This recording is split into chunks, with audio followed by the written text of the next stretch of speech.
dig this. You gonna dig this. Second for one, and now they got a man trapped at third and tagging out. And second and two, handoff goes to McCaffrey up the middle, finds a little room, lock on, and he's off to the races.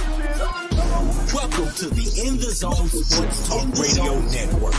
You're listening to the Just Us Sports Super Show with your host, Kate Dix from Harrisburg, Pennsylvania, the small city with the large heart, and co-host Dana the Hater Clark from St. Petersburg, Florida. Also co-hosting Murray E. Baskerville from Gotta Be More Careful, Baltimore, Maryland. These are your hosts, bringing you the ultimate in sports news for the ultimate sports fan. Be sure to download the Try99 TV app on any smart device and subscribe to In the Zone Sports Talk Television. The cost is $4.95. Thank you in advance for your support. Now sit back and prepare to get into another episode of the Just Us Sports Talk Show.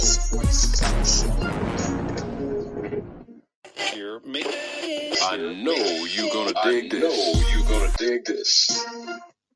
What's up? It's Monday, July the 1st. This call may be recorded or transcribed. We want to wish everybody out there a happy birthday month. If you're July, baby, pretty good year to be born. I mean, pretty good month to be born, man. It's in the summertime. You know what I'm saying? You having fun, doing things in the sun, going to the beach, doing whatever you do in July. Like, I was born in February. I can't do too much in February, but try to stay warm. But I am born in Black History Month, so I want to brag about that. I don't want to brag about that, but it is what it is.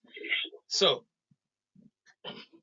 I know people that are watching or people that's going to watch, they're going to say, Kate Dix, what do you got on? And they're going to say, he got on a Sixer jersey. And they're going to say, what is going on here? Did I lose a bet or something? Well, let me tell you, there was no bet lost here. Just a friend. I'm dedicating the show again to my boy Tony. His services will be tomorrow. And he's a big Sixer fan, right? He Dr. J, but he loved his emo cheeks. So before I go on, let me tell you this story about this jersey situation, right? So I got a friend, I won't say his name, because he legally sells jerseys and he got caught a couple of times. So I'm not going to say his name out loud. But I said to him, yo, can you give me a Mo Cheeks jersey 2X? He said, yeah, I get it in 2 weeks. 2 weeks too long. Take too long to get 2 weeks. So you know where they're coming from, right? If it's taking two weeks to get here. So I said, well, let me go and see if I can find me a Mo Cheeks jersey. So I go to the bleacher bumps here in Harrisburg. They don't have anything.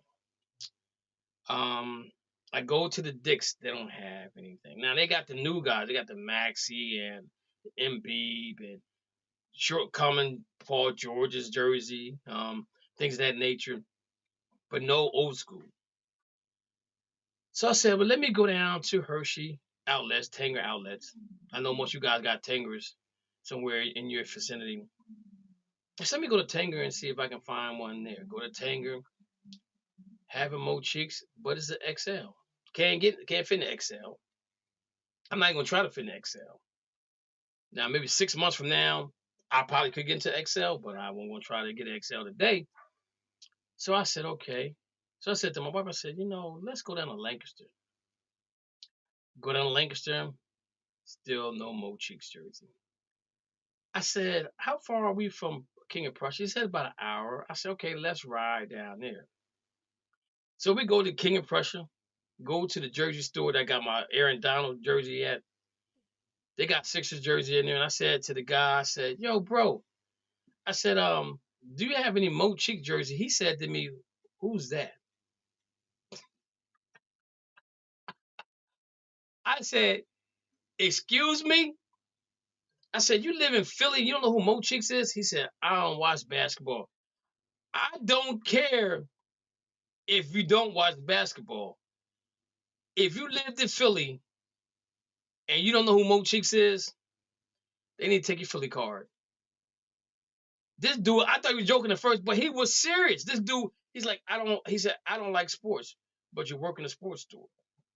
Get that, make that make sense to me. I mean, I know the dude needed a job, and I guess he took whatever he could get. But I would never tell nobody that I didn't know who Mo Cheeks is and living in Philly. That's blasphemous. That's something to get you hung up on a cross. That gets you not a cross, but it gets you hung up on Mo. What you call that fictional character they got in Philly? Rocky? Rocky? Yeah, you get hung up on Rocky. They'll hang you up on Rocky for Wait, something like this, wait a man. minute, wait a minute. Rocky's not fictional in Philly. Rocky is real. People go to see Rocky's statue. He has a statue in Philadelphia. Oh, Cheeks ain't got no statue. Embiid ain't got no statue. Daryl Dawkins ain't got no statue. Who else should I talk about? Bobby Cunningham ain't got no statue. Who else should I say? Okay. Andy Reid. Point well taken. point well taken. Donovan McNabb ain't got no statue. So my whole thing was I was tripping off of this dude not knowing, and my wife's like, "You don't know who Mo Cheeks is?" I said, "Nah, bad, he don't." You know what I'm saying?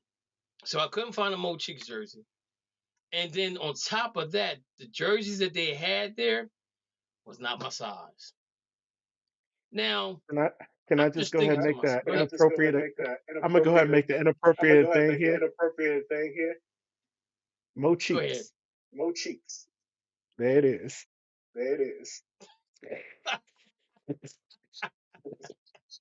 Mo Cheeks, baby.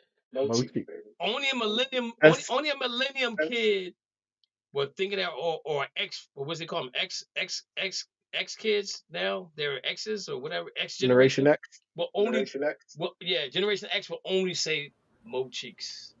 Oh yeah, I was gonna say I'm Gen X.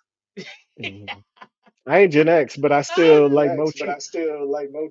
Oh my God! How old are you, Mo? Don't let the gray fool you, baby. 48. I mean, I'm 50. I'm Gen X. We ain't Gen X, are we? Yes, we are. Okay, I guess I learned something new today. Wait a minute, Mo. How old you say you was? You said 38, right? No, I said 48, bro. They trying to limit me. I have earned this grade. 38 with this grade, that'd be a problem. But anyway, so I get to the store and they have no 2Xs. So I said to my wife, I said, "Man, Tony really messing with me right now. He didn't let me go to the parade. I gotta drive 2 hours away to get a Philadelphia 76ers jersey, and he don't have my size." So I'm walking through the King of Prussia Mall, mad now, because I didn't want to go this far to get a jersey. I did not want to go this far to get a jersey. And I said, we was leaving, right? So my wife's like, "Well, do you think there's any other place?" I said, "I have no other place." I said, "Well, I would have to go deep in the city to get a jersey." I said, "And the traffic is crazy right now, and I'm not doing it. I'll figure something out." Right? So we go past Lids. I said, "Let's go on Lids." Go on to Lids, and they have a Dr. J jersey. And so that's how I ended up with Dr. J jersey. And I'm going to wear this tomorrow to his memorial service. And then after that, I'm putting the shirt in a shadow box. And when I move into my bigger house, because I'm visioning this, moving into my bigger house, I'll put the shadow box on the wall and put his name in memory of Tony Baltimore. I won't be wearing it no more. It won't never happen again. So if you know me and you want to get to me, you better take a picture of this, because you won't see me wear this no more ever again. It'll be in a shadow box somewhere on the wall. So that's my story about the Sixer jersey, which cost me I think it was $93 discount and a full tank of gas. So in actuality, I spent $150 to go to Philly and back for a jersey. But when you love somebody, when your friend, your best friend, your classmate, and your brother-in-law. You do things for them to show them how much you really appreciate them. Not that I didn't show him why he was alive, but it's just the dedication to him as a friend, as a classmate, as a brother-in-law, as my best friend. So I just wanted to wear this jersey for him. So guys, we got Dane on the line and we got Curry on the line. What's up, guys? How y'all doing?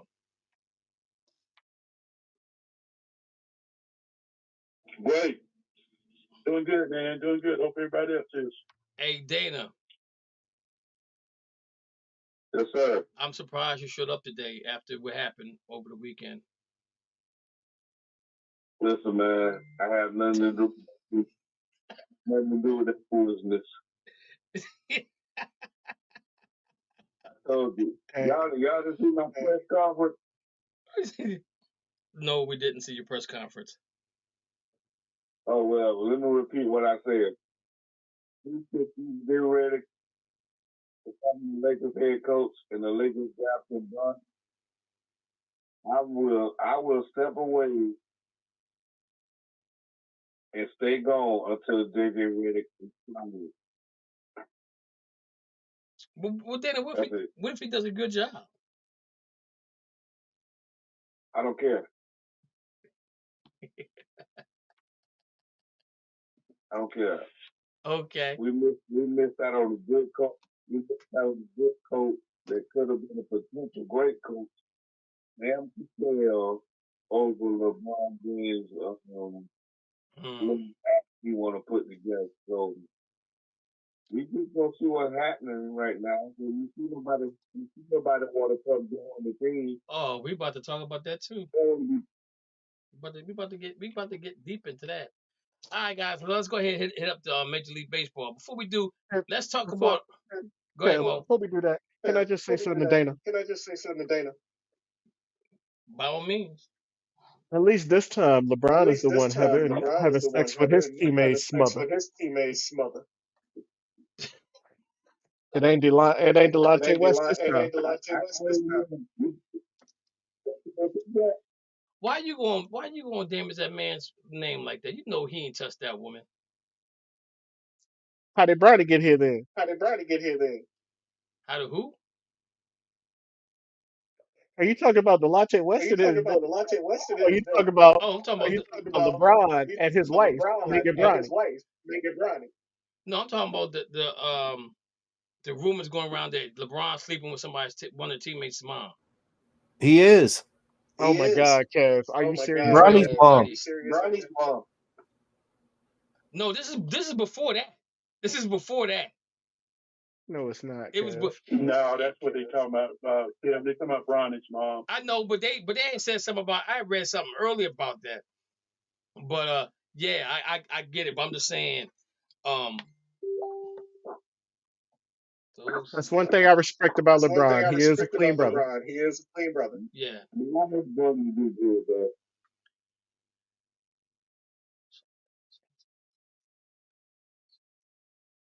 Okay. So anyway, y'all need to leave LeBron alone because we about to dig deep into them Los Angeles Lakers. All right. So before we go into baseball, all of us got different baseball teams.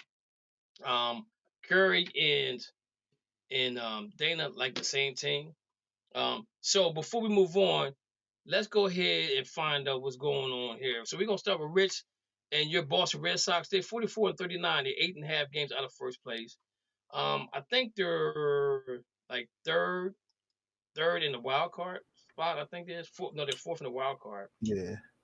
But I mean, have you seen some good things happening for them right now, or what you think's going on? I like how Cora is using his speed. Like we don't really have power. We have oh man, I haven't watched the lick of baseball this year. Not too well, a little bit, but we have a nice young core with with Devers and Durant. Like, and it's them two that's driving this team right now. And I am so impressed with how the pitching staff has done this year. Like, they've done a really good job. Now these last couple of games against San Diego, they were getting teed off on, but we were at the bottom of the pitching lineup, so I was like, well, whatever, but once we get back, go ahead. Has there been any major injuries for the Boston Red Sox that you know of right now that's kind of hurting them? Not right this second, no. They're pretty healthy. Okay. Yeah. We're gonna fall apart eventually, but we look good. Curry, Atlanta Braves, 46-36, 8 games out of first place. They lost 1 game to find last 10. Curry, they're maintaining Tennessee to win without a couple of the starters, the pitchers, and Acuna, and I think that they're maintaining what they're doing. But what do you see really positive, or what do you see like really like a little negative about the team right now going forward? Well, they just don't have enough firepower right now. They're going to have to go out and get a bat, and they're also going to have to get a pitcher. And I still look good for them to do that. I just think they're just going to wait on the price. And but I see it coming. But Philly's the one I think is going to be shooting herself in the foot, because as bad as the Braves are playing, they're not extending that lead at all. They're not. And they just had two horrendous injuries. With what's the name? He pulled a hamstring. What's his name? Come on, help me out, guys.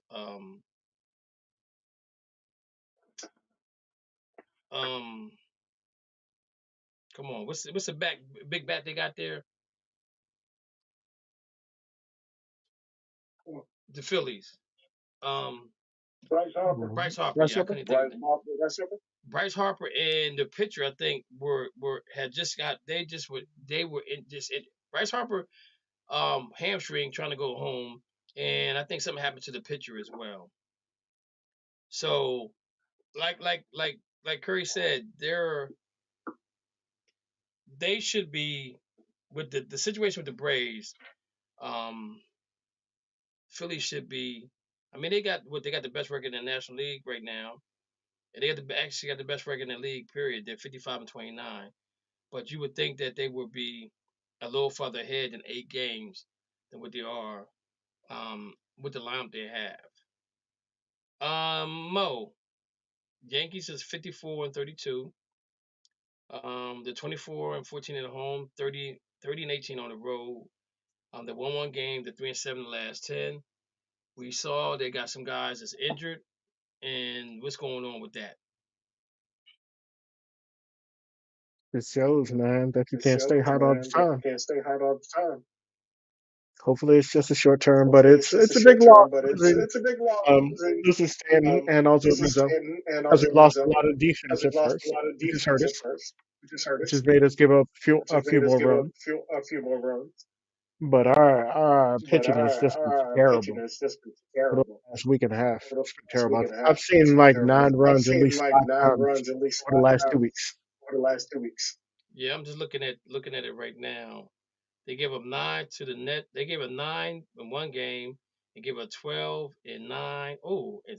They won 16-5 against Toronto, and they're giving up an average of almost 10 runs in the last 4 or 5 losses. That's huge. That says some bad things, and may say some bad things, some good things, because I think when you lose 9-2, you give up.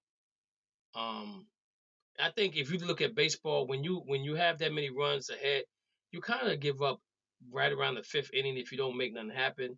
You lose that enthusiasm to try to come back. That's why I think that baseball is probably the hardest game mentally to deal with when you're down, like that. Football is different, basketball is different, but baseball is more of a mental thing, because you down 7 runs and you can only give them 1 run back. The only thing you can do is get a home run. That's what you can do, unless you got guys on base. That's a different story. But you're at the bat. You're batting, and the best you can do is get a home run, or you can get a single, or you even get a triple or a double. I mean, you get a single, double, or triple. But if you don't come home, is all for naught. So you still that motivation of trying to stay in it is really hard.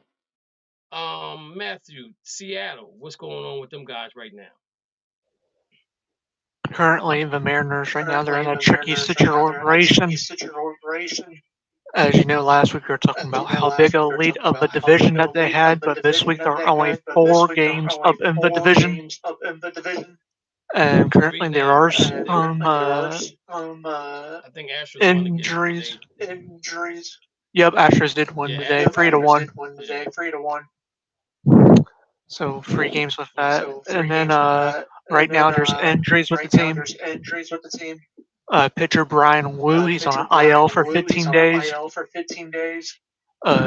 Catcher Mitch Garver is out day to day.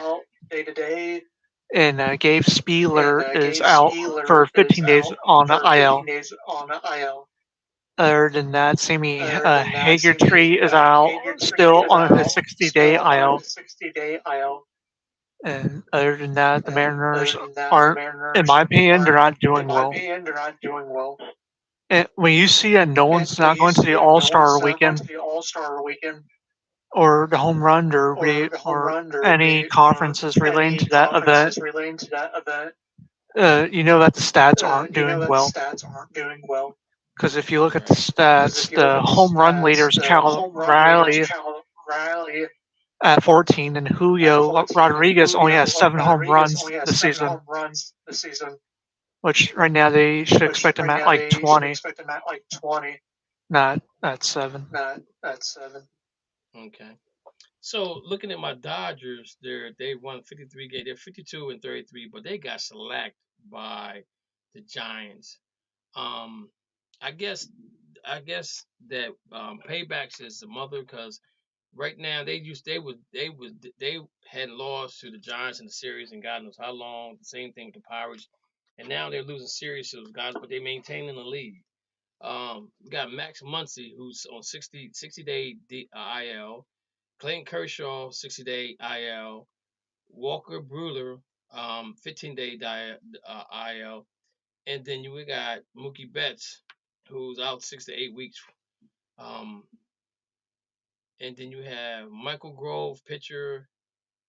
Yamamoto, he's on the DL, and Joe Kelly. I think the big thing for me is Joe Kelly, because he's the guy that comes in the inner innings and does a good job of relieving the pitchers in those innings, and they don't have him there no more.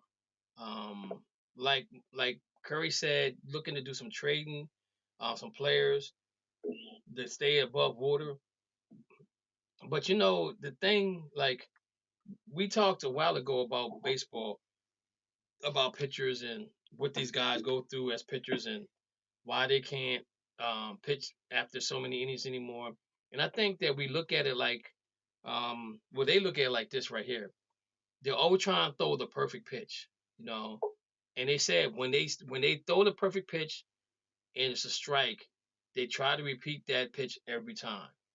And I think when you do that, you're putting stress on parts of your arm, your elbow, your shoulder, that you just can't do that. So I'm just saying to myself, if you got 2 or 3 pitches that you can pitch or you can throw, then go with that. I think mindset wise, they need to stop trying to find a perfect pitch and just pitch the way they can pitch, And you think about, this is the analytics of the game, because back in the day, there were no analytics. You had pitchers pitching 8 innings and you had a closer come in. Sometimes you had them pitching 9 innings and then that was it. But we're not seeing that anymore. So the question is, if we have pitchers pitching for 6 innings, why are they having so much discomfort in pitching those 6 innings? Because they know that 6 to 7 innings, because they know they got to give all they have in those innings. And sometimes it's an uncomfortable situation the way they throw. Like I said before, they're looking for that perfect pitch every time because of analytics, and they may get that perfect pitch 3 times in a 3-hour rotation or inning, and that's it. And everything else is depending on the count, you can throw it in the dirt like Kershaw would do. He would throw it right down in the dirt, and them guys swinging, and they'd be striking out for that because they sitting at a 2-2 or 2-3 pitch, and sometimes they swing, sometimes they don't. But I think that, to me, the analytics with baseball is hurting the game because they need to get away from that. Just go out and play. You know what I'm saying? Leave analytics alone. Analytics is taking over sports. And they're saying this guy's going to do this 100 times out of 100. He's probably going to swing this way, or he's going to run this way, or he's going to do the pattern this way, or he's going to cross dribble this way, or whatever the case may be. And then that one time that you don't do what you thought he's going to do, and then you're on a poster board. You know what I'm saying? Or you get ran over. You know, Kevin. Go ahead, Curry. The analytics has been in baseball a long time. It ain't just started in baseball. Now it's starting to filter over into some of the other sports like football. Football, they kind of started getting into that. But baseball has been in the analytics for years, man. They've always been, well, you pitch this guy one way, or you pitch him another way, or you set the outfield a certain way against. So the analytics have been there all along. And you know what? So go ahead. No, go ahead, Curry. Go ahead. No, I'm just gonna say it's just been there, and the other sports is now starting to catch on and use analytics, and it's good. But like you say, it can be not so good if it backfires on you, you know. Exactly, and you think about it, the Oakland A's probably was the ones that came up with the analytics when they had when they came out with that movie Moneyball, where they basically had a team that they wasn't really paying a lot of money to, but they used analytics to get these guys over the hump. So I'm just saying, I just think sometimes you outthink yourself when it comes to certain things, and just let it flow. Just play the game the way the game needs to be played. So yeah, but one thing about analytics in baseball, though, it's usually probably more accurate. Yes, I agree. Because if you set the defense to where you think that guy's gonna hit the ball, now it's up to that pitcher to put the ball in the right location. Right.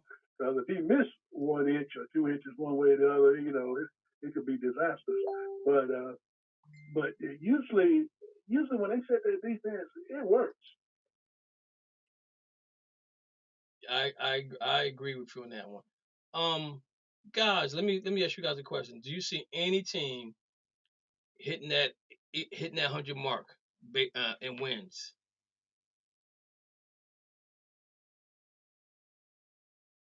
Because at the beginning of the season, they had no team. I think they had the Yankees with 96 wins total. And I think they had the Braves with 94, 95 wins total. So I don't, just looking at what I'm seeing here, I don't know if we're going to see anybody reach that 100 mark unless they go on to a real tear. But again, you know, if you look at baseball, I'm not really into baseball like a lot of people are. But my thing is that if you have your roster set, how hard is it to have a guy that plays center field that his backup is just as good as him? You know what I'm saying? Is it that hard to set your roster to have players like that in baseball? I would think that it would probably be hard because the backup felt like he probably could be starting somewhere, so he don't want to stay there unless you're going to overpay him. You know, but again, you're looking at a roster of players that you should be able to fill, and you can fill it. You can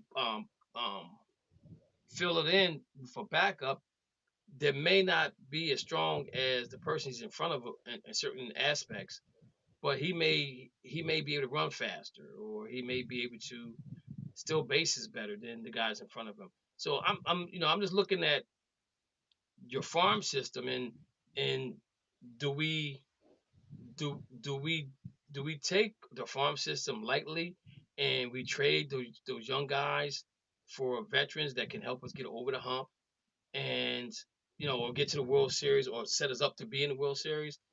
And so you sell your profit to make a profit, and if you don't get to the guaranteed profit, then it kind of like your profit's lost.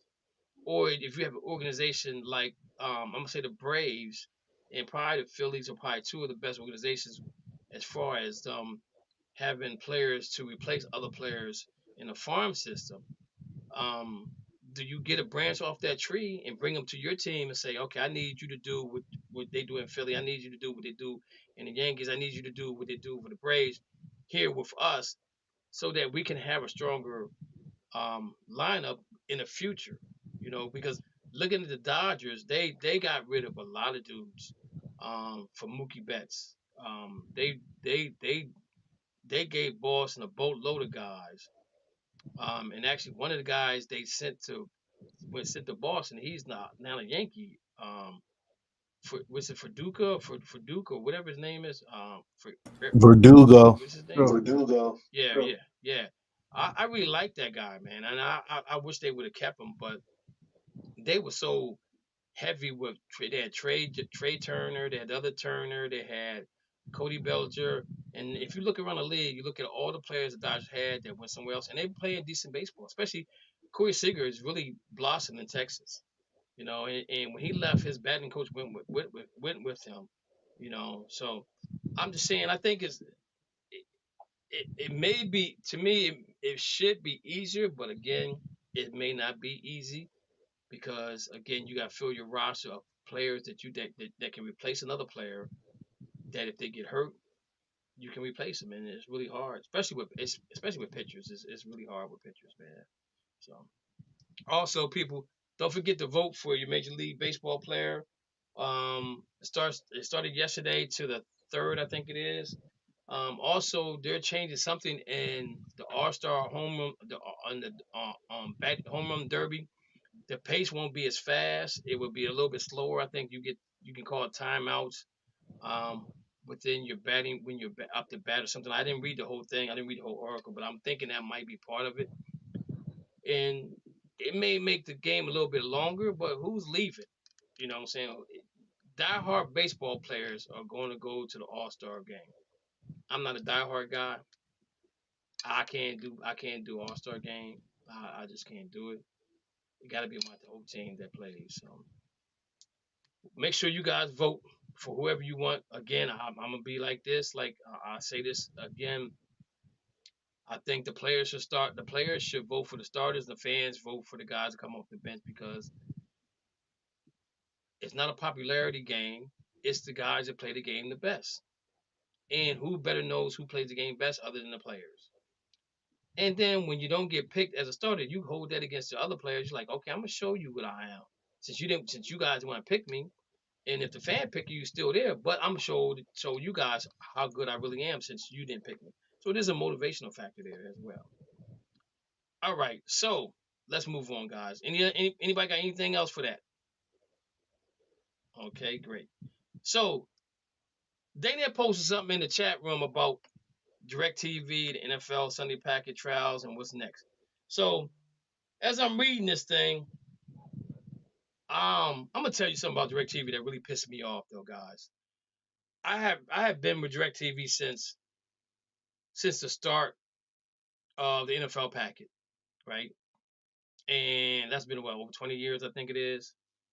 And people would get the NFL packet for free because they got DirecTV. So I called DirecTV. I said to them, I said, yo, what about me? What about me, who's been a faithful person for the last 10, 15 years? What do I get? Do I get anything? They said, well, we can give you a discount on this, discount on that, discount on this. But they would never give me a discount on the NFL packet. Now, a couple of times they gave me the red zone at a different packet, you know, but you can always listen to Mo and get the packet that Mo has that's free. Nah, But the thing about it nah, is, nah. I'm gonna mess with you on this one. I'm gonna mess with you on this one. I don't go believe I ahead. never told you I don't this. believe I never told you this. When you're with DirecTV, you When you're gotta with ask DirecTV, for you gotta the ask for you the gotta ask for the you retention gotta ask team. for the retention team. I used to get the I NFL used to get package for the free every NFL year. package for free every year. What? I can't believe we never talked I about believe this. we never talked about this. We never talked about that. Yeah, I Uh-huh. used to get My like dad used to do $60 that. My dad used to do that. $60 or $80 And off per month, $60 or $80 off per month. and the and the only thing NFL I did package for was free. And told the NFL package. I told them I was leaving. I was going to Dish, and they gave me the red zone for free 1 year. You gotta ask for the Wow. retention You team. gotta ask for the retention team. Now you I, tell me. I had this Fire I Stick. had this Fire Stick. ... Dot. Hey, I Yeah, gotta but you follow gotta watch it DirecTV through the live. Fire Stick. TV through the Fire Stick. You gotta watch it live though, man. So On the see Fire Stick, I that's On the absolutely Fire have. Stick, I absolutely have. but see that's the thing, right? Right? You like with the Fire Stick, you gotta watch it live, or you don't get a chance to watch it, right? You can't record. That's I mean, you true. can You record can't That's record, true. but you can You watch it the can't next record, day. but you can watch it the next day. Yeah. on the Fire Stick. Yeah. How? Yeah. Yeah, yeah, it comes up Yeah. as Yeah, it TV comes on up as demand. TV on demand. Oh, okay. So I didn't know that. I don't want to And watch it then you next day. can I want to watch rewind it. And it. then you can Yeah, rewind it. Yeah. Yeah. and fast forward through it as well. And fast forward through it as Okay. well. But anyway, so they never, they gave me a couple of discounts to this, discounts that. But let me just tell you what happened. So Dana brought this up, and I would call DirecTV. I was like, look, man, if you want to keep fans, this is what you do. I said, let me pick my own package. Let me pick my own package sports wise. I said, and then you're satisfying me as a customer, and then you can satisfy other customers. I said, because I like the Browns, I like the Rams. I said, I said, unfortunately, the Browns come on at 1 o'clock and the Rams come on at 4, so I'm good. I'm good. Now, if the Rams go east or they go west, then it's a problem. You know what I'm saying? Unless one of them playing at 8 o'clock, it's always a problem. But I always would flick back and forth when doing the channels, and then when I got got the red zone, I was cool with that. But it's like he's like, yeah, you're right, they should do that. I said, well, tell them I said to do this, because if you do it, you're not gonna lose customers, you're gonna gain more customers, and you might be able to stick around for a little bit longer. Lo and behold, YouTube TV comes through and gives the NFL a crazy amount of money to show the games. And on top of that, now everybody got it. Everybody can watch the games. But this is what they're saying. The NFL has been found guilty of breaking antitrust laws in its distribution of out-of-market Sunday afternoon games on Sunday Ticket, premier subscription service. Even though the jury of 5 men and 3 women in the U.S. District Court awarded nearly $4.8 billion in damages Thursdays,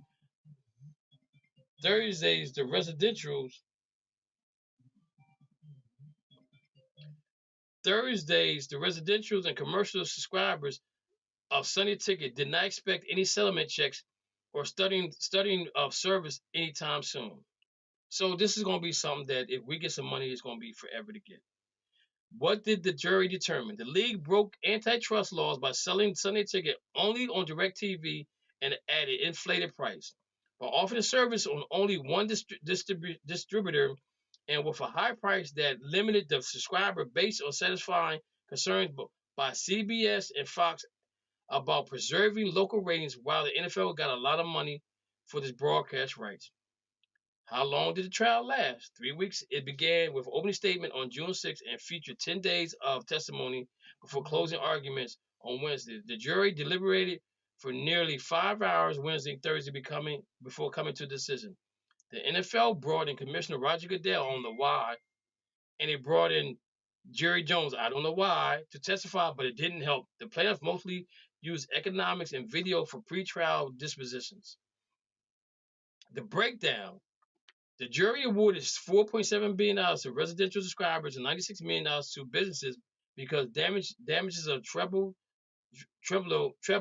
under federal antitrust laws, the NFL could end up being liable for $14.3 billion unless it reaches a settlement or is reduced.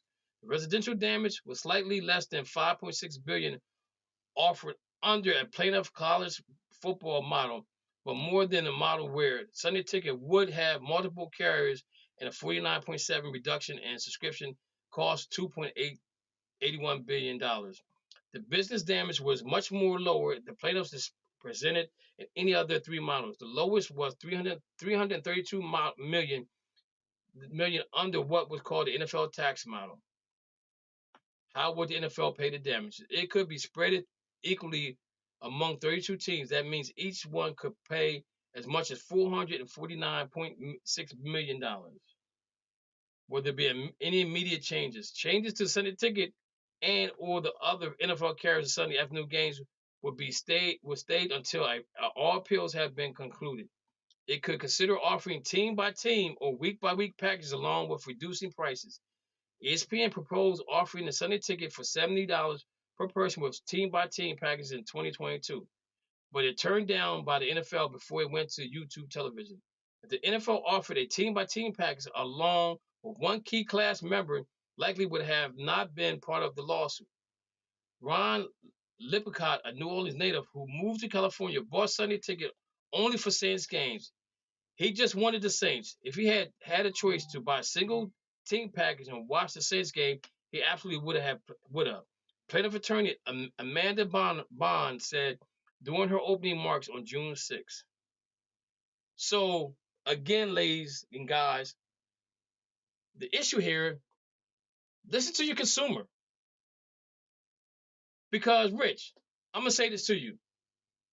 If you could go to DirecTV and get, let's say you get a package for your baseball, your football, college, what else I'm missing? Baseball, basketball, football, college baseball. 5 teams that you could watch. And they say, okay, I can give you a package for 5 teams, but I need you to buy Showtime and ESPN Plus or something like that. Would you do that? Absolutely. That's what I'm saying. So I'm just saying how it couldn't be that hard because the NFL, but now see the NFL turned it down. Yeah. But still the NFL was gonna make money. They greedy. Mm-hmm. That's Dana, what happened. That's what happened. Dana, they greedy. Dana. But $9 billion a year. $9 billion a year. I've been asking for this for the longest time, guys. I've been asking for this for as long as I can remember. Give me a package deal. We've been talking about this for a long time. Yep.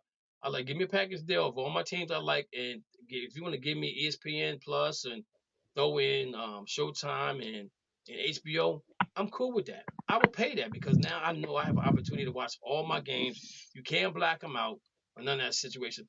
Like Mo, he lives in Baltimore. How often do you see Pittsburgh on television if Baltimore's playing? Baltimore's playing? Oh, never. I mean, I get it on Apollo Group TV. Right. Because I can pull up the CBS. Channel. And see, you got the special doohickey. You know what I'm saying? But the average person can't watch it. Even here in Harrisburg, if Baltimore's on, Pittsburgh is not being seen. And it's like, how can they show Baltimore? I live in Pennsylvania. I said, because you're 4 hours away from Pittsburgh and you're only 2 hours away from Baltimore. You know, that's why. I said, that's the problem. I said, that's the problem we have. Like, for example, like if Boston plays Philly, I can't watch the game on DirecTV. I don't have Comcast, so I can't watch it. If they play Washington, I can't get it because because of the channel that Washington has. Now, what's weird though is that with Washington, I can go to Washington channel and watch it, but I can't go to Boston channel and watch it, right? Which is weird because if they're playing in Washington, but Boston carries a channel, why can't I watch it there? But Washington's carrying it, and I can watch it on Washington channel. But they saying basically, if you live in the area, you should go to the game, which I have no problem doing, going to Washington or going to Philly. I'm not going to Brooklyn because Brooklyn's too high. I ain't going to New York because that's too long. That's a weekend trip right there. But I'm just saying though, those are the issues that I was having for the longest time with watching Boston play. And DirecTV was one of the reasons why I got it, because I could watch all of Boston's games. But when it came to Philly, I would have to go to a bar and watch the game. And I hated that, because I really want, when they play in Philly, I just want to listen to the game. I'm a listener, I'm a listener and a watcher. And I do that now. If the Rams and the Browns are playing, I'm at home watching it. I very seldom go to a bar and watch my teams play. Now, at 4:00, if there's another game or the Rams play at 8, I'll go out and watch the other games. I don't have no problem watching, because they don't mean that much to me. But I want to sit down and I want to listen to the game. And my friends be like, "Yo, you don't never come down." He said, "And if your team loses, you don't come down to the bar." I said, "I'll come down to the bar if they lose." I said, "But I'm not. If they're on TV, I'm not coming to watch them. I'm not coming down there, because I want to hear the game. I don't hear all the hollering and screaming and all that. No, I'm not down for that." But anyway, they need to figure this thing out for the betterment of the consumer. And hopefully I get some type of check back. I would love to get a little. Now here's my question. Go ahead, man. When DirecTV was on the phone with you, did they offer you the Longhorn Network? No, actually, what they did was they did offer me. I did get the Big Ten channel, because I like Penn State football, right? I had the Big Ten channel. It was a sports package I had. So I got the Big Ten, I got the Celtics game, I got ACC. I think ACC was involved in that package that I got, right? And I think that was it. Cool. The only reason why I was wondering was here in Ohio, they like to ask us for the Longhorn Network for Texas University, because they're the only college that has a TV channel. Well, had a TV channel, because I didn't realize since they joined the SEC that they're not going to be having that channel. But they are, but it's going to be on ESPN, like their provider. But I remember back then, when the Longhorn Network debuted, and my dad was talking to his mom about it, and he's like, "Why are they asking me for the Longhorn Network?" And the cost for it at that time, even now, if you go to DirecTV just for that channel, if you want their ultimate package with the Longhorn Network, that's $119 a month. Wow. Everything Texas. Even you can watch their team cattle sleep.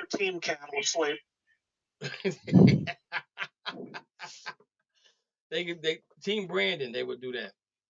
All right, guys. So next up, let's talk about this NBA.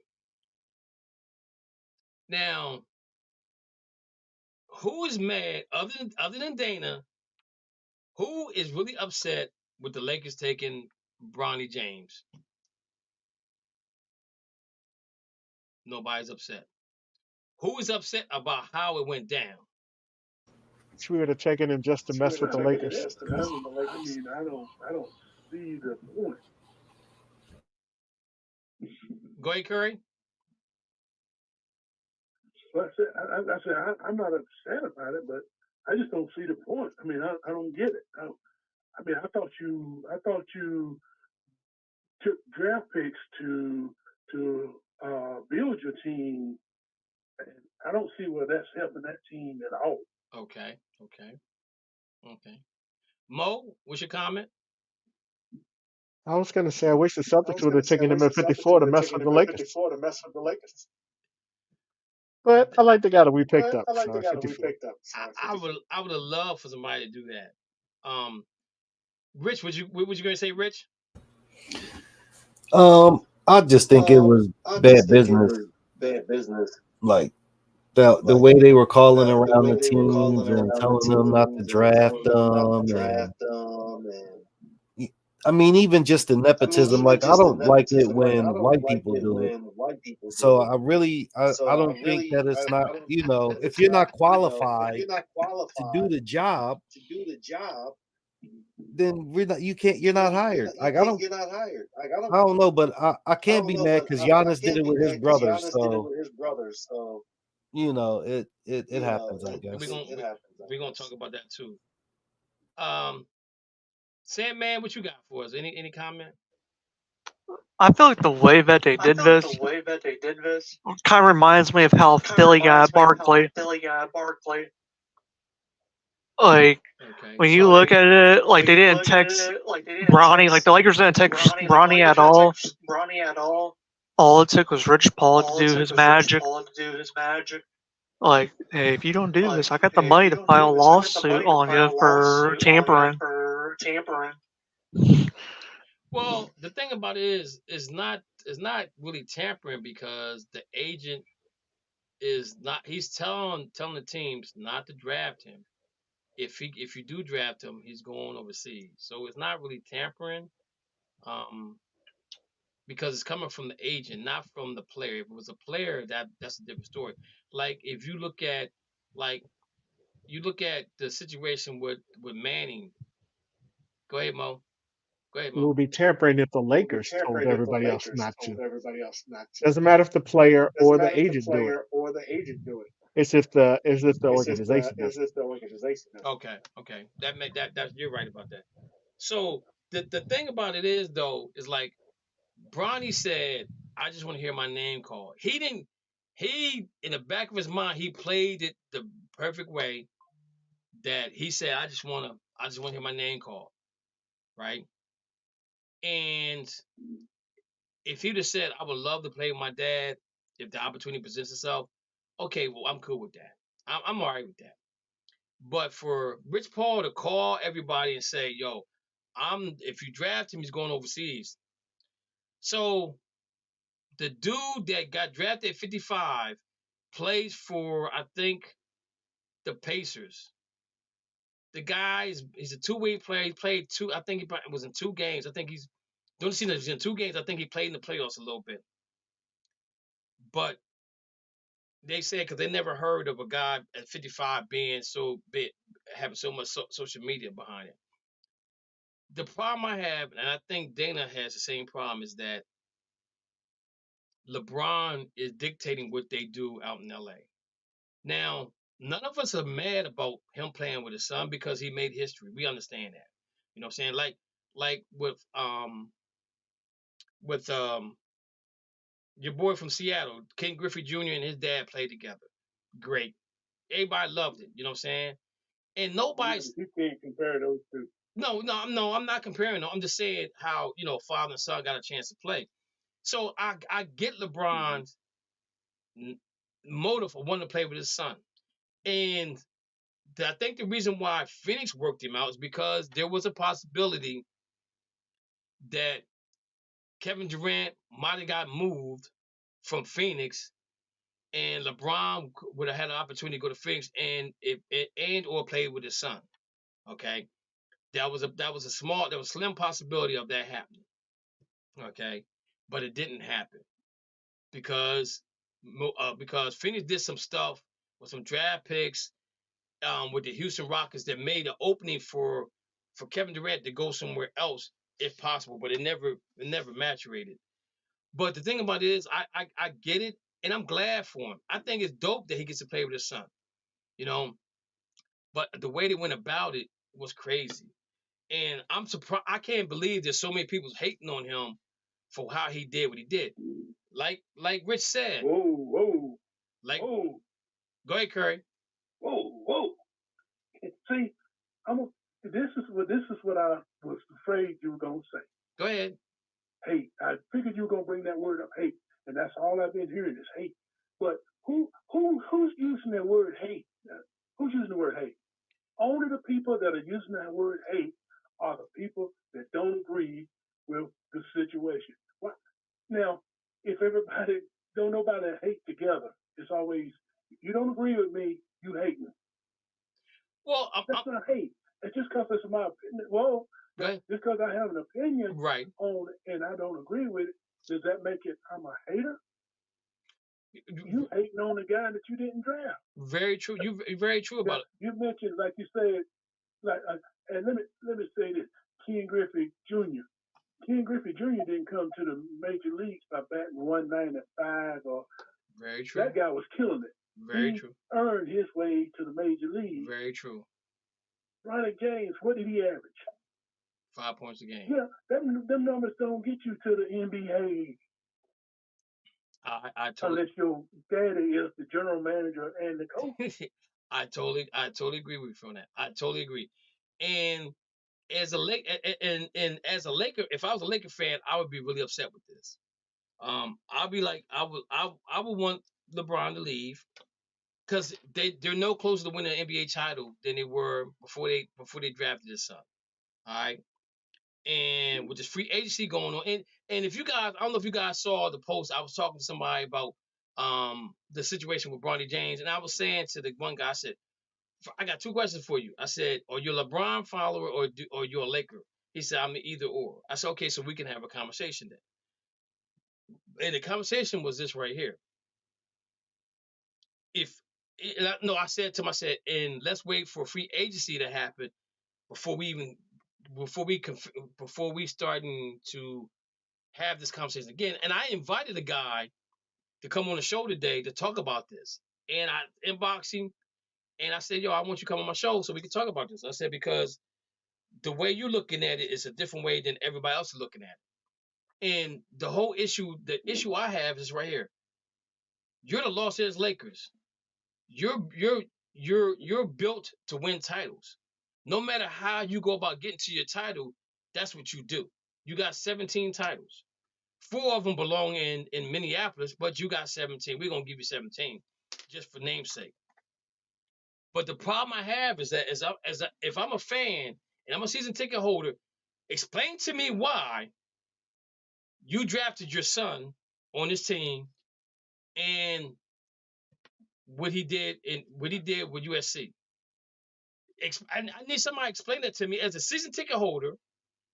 Why I should go out and why should I go and buy another set of season tickets to watch this right here? Because unless something happens drastically between now and the 6th of July, the Lakers are the Lakers.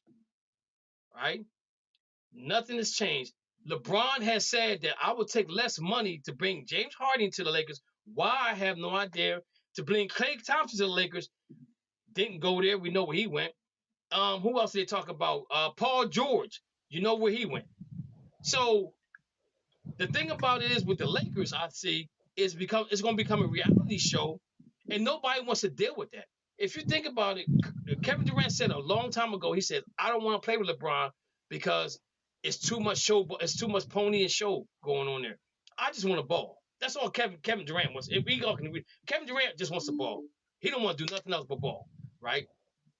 But now LeBron has basically made the narrative. He picked a coach, right? He told them, I will take less money if we bring on a top free agent, which they haven't done. DeRozan's still out there, but I think DeRozan is probably going to end up. We'll talk about that in a little bit, where DeRozan may go. But the Lakers are no better today than they were yesterday, right? Now they did sign a couple of the guys back, but they're trying to get rid of D'Angelo Russell, where he's going. And I'm surprised. I'm really surprised that the Warriors waived Chris Paul, and Chris Paul didn't go straight to LA.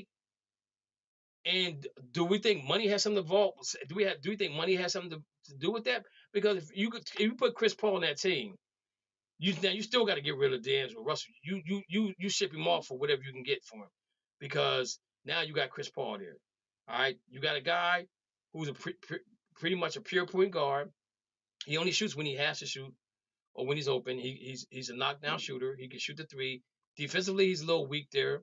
He's long in the tooth and he has injuries, but he wouldn't have to do as much with the Lakers as he would with anybody else. So he ends up going to the San Antonio Spurs, right? So why is no other free agent wanting to go to LA? Because nobody wants to deal with that nonsense,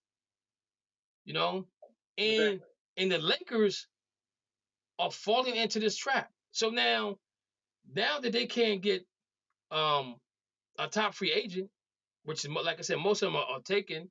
And you have DeRozan still out there, and DeRozan's not going there. But the only thing they could probably say this team, if they do a trade with the Utah Jazz to get marketing, I think that to be a big pickup because he can move in the center, and AD goes to the 4 where he always wants to be. You know what I'm saying? Now you got a bigger lineup, and that maybe that move puts you to a 5th, maybe in the playoff spot. Or maybe it probably be maybe a 4 because I think the Clippers are done. They're not going to be found. They could be out of the playoffs coming towards this year. But again, I don't have a problem with his son going to him. I have a problem about how it happened, and I'm not hating, but the social media people are hating on that move, right? And if all of us had an opportunity for our son to follow our footsteps, we would love for it to happen. And ain't nobody gonna deny that. But I think though, in the long run, being it's the Lakers, and I mean, and Magic said, I like that move. Magic need to stop lying. Dana, was Magic telling the truth when he said he liked that move? Magic. When Magic said he liked that move, do you believe him? No, Magic don't like that move. Stop. Magic need to stop lying.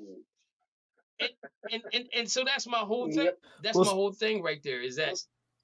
Go ahead, Rich. Well, doesn't Magic have money in the Lakers? Not no more. Oh, okay. I was gonna say I can see him saying that from a business perspective. They can raise ticket prices and get real nutty with the money. Yeah, but if he's not there anymore.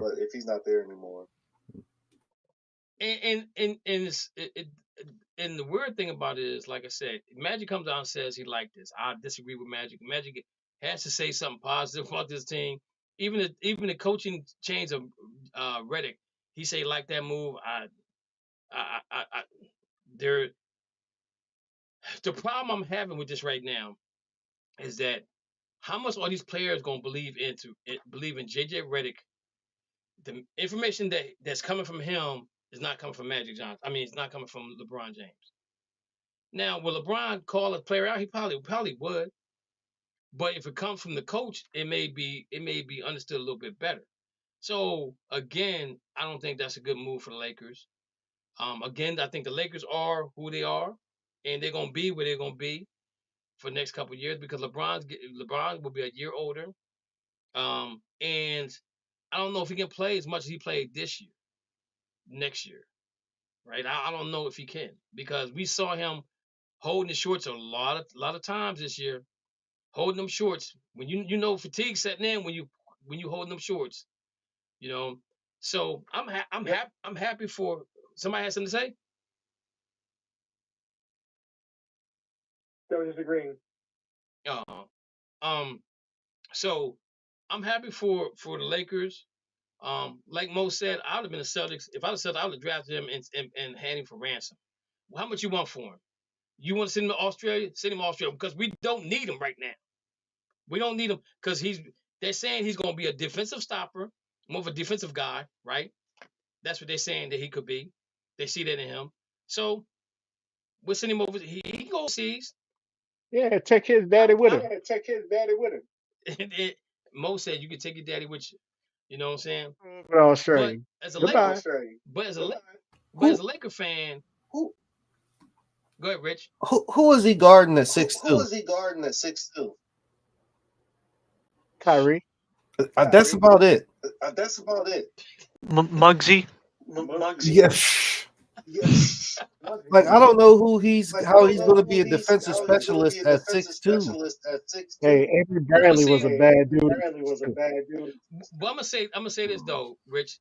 If he can move his feet and he can stay in front of you, that's all he needs to do. That's all he needs to do until help comes. That's all he needs to do. His wingspan is 6'7". And that's all he got to do is make sure that guy stays in front of him. And when the help comes, the help comes. You know He's what I'm saying? getting That's cooked. all he got to do. But on from what you're saying about him getting cooked, you know how many players gonna try to posterize him? You know how many players gonna try to make him look bad because of who he is? You know what I'm saying? And how it all went down. And that's what I'm saying. I think LeBron went about it the wrong way. If they would have kept that all underneath their hat about him being drafted, going to Lakers, if nobody would have said anything about what what Rich Paul did with the text message to everybody, he probably wouldn't be getting this. They probably wouldn't be getting the hate he's getting right now. They turned him into Caitlin Clark.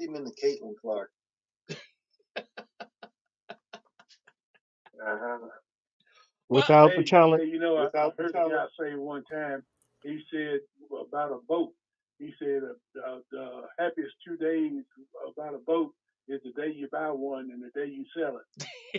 I think that goes along with the Lakers. The happiest 2 days for them is the day that LeBron showed up and the day that he leaves. But Dana, what did that tell you was going to happen to the Lakers when LeBron got there? You told me he was going to make a mess. And I love LeBron off the court. I really do. The things he do off the court is amazing for people.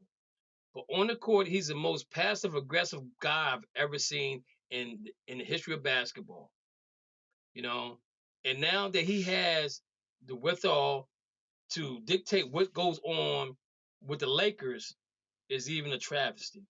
And you look at the Lakers and see, this is where I try to get some of these Laker fans to understand the difference between Boston and LA. Boston in the wintertime, it gets cold. It snows 5 feet, whatever the case may be. In LA, in the wintertime, you go onto the beach, hanging out at the beach, South California beach or whatever beach is out there,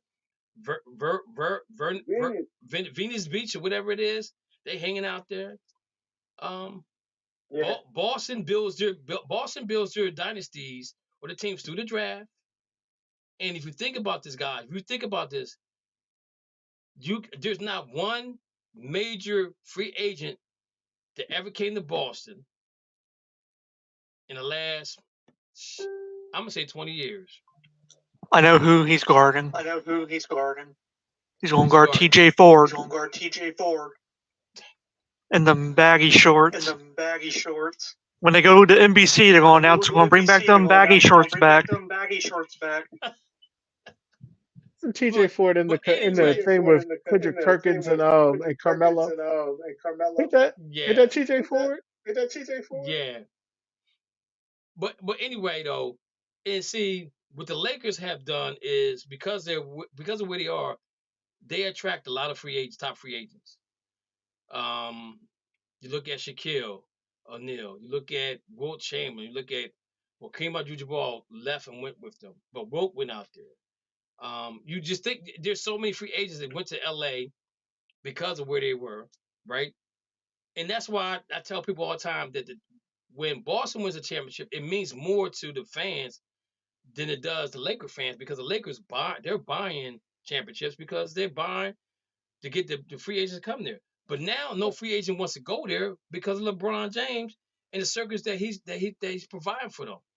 I'm not taking nothing away from his talent at all, but he's out there making money with his he's got production company going on. He got all these things going on, and and like I said again, I applaud him for what he does for the people of color. But when it comes to the basketball court, I have a different opinion of him. I really do, and we're gonna see how it changes once he leaves the NBA.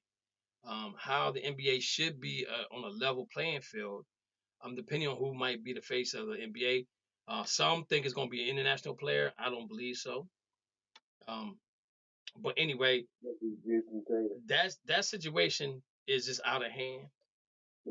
And so you had. I got a question. Yes. Go ahead, Lou. Yeah. Okay. Now I was watching the NBA draft a few weeks ago, and once again they drafted a freshman at the top of the draft, along with the second one as well. And the Americans, of course, got no better than third. Have the French gotten better than us as far as the draft concerned, and we just bought this stuff? Or, I mean, are they recognizing I mean, recognizing more of the European talent, and is that why they're getting the top picks in the NBA draft rather than the college players? Hey, Dana, you want to answer that question? What was that? Lou said, why are so many international players getting drafted before United States players? No, what? Yeah, why are they getting drafted first? Dana, you want to answer that question? You talking about international players? Yes. Yeah, especially the French. The second straight year. Because NBA owners are suckers.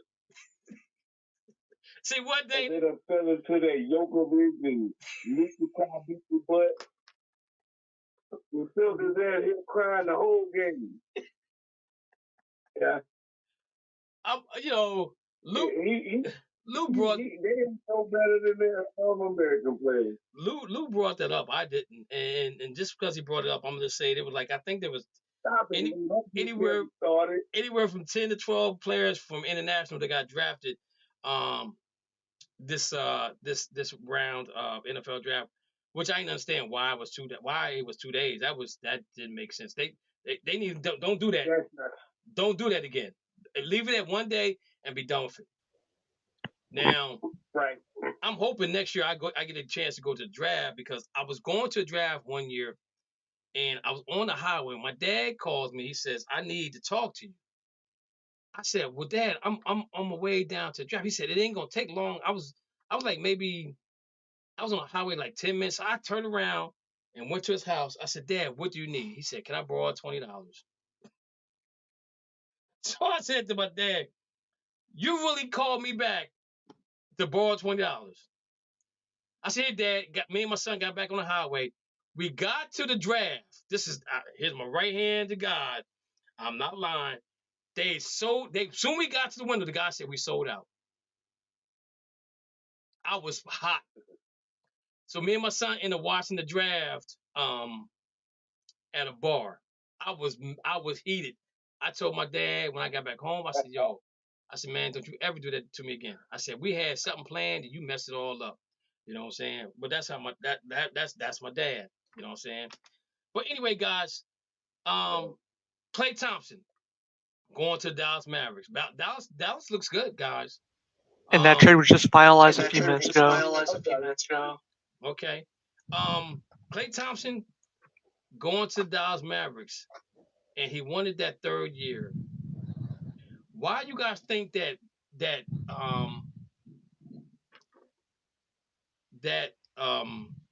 Warriors wouldn't give him a third year? And it's weird because you know what? The GM that they had for them last year left and became an analyst.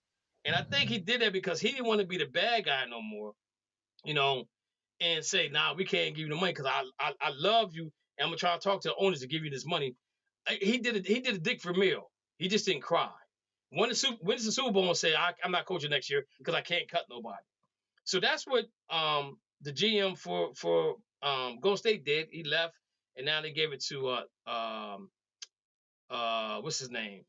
Oh shucks, I can't think of his name right now. We played in the league. But anyway, do you guys think that Klay going to Dallas is a good move or a great move or a bad move? Mo, what's your thoughts on that? Good move. Dallas needed shooting. It's around Kyrie and also Luka. But he is past his prime. It's actually a loss of defense. Losing Derrick Jones Jr. But hey, you gotta try something different. They had no chance last year. Do you think they overpaid for Klay? No, I mean he's still a 17-5 guy that shoots almost 40% from three. Okay. But for 3 years, I think they gave him 3 years, $50 million. Yeah, you got 3 years for $50 million. But I don't think it's an overpay. But he would have got paid more if he would have stayed with Golden State, but he wasn't gonna give him that third year. Now they could have gave him a third year player option. You know what I'm saying? That would have been cool. I think it'd been cool with that. But that just goes to tell you, and from what I'm hearing, he didn't want to. He actually wanted to help them out and do a sign and trade, but they had to put the fourth year. They had to put the third year involved in it, and I think it had to be a player option in the third year. So he could have did a sign and trade, and it ended up blowing. They blew that out the water, so they didn't. So Golden State didn't get anything. Go ahead, Sam, man. As of 7:39 p.m. When that trade, they were able to get a trade in. Golden State will be getting 2 second-round draft picks. One which will be in 2031. And that's it. So they did, and they get the trade exception. So it wasn't a sign and trade, right?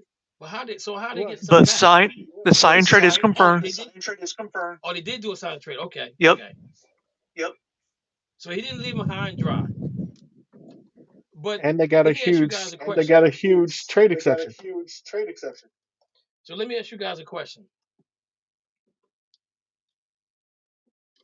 Do you think do you think Curry was okay with this move?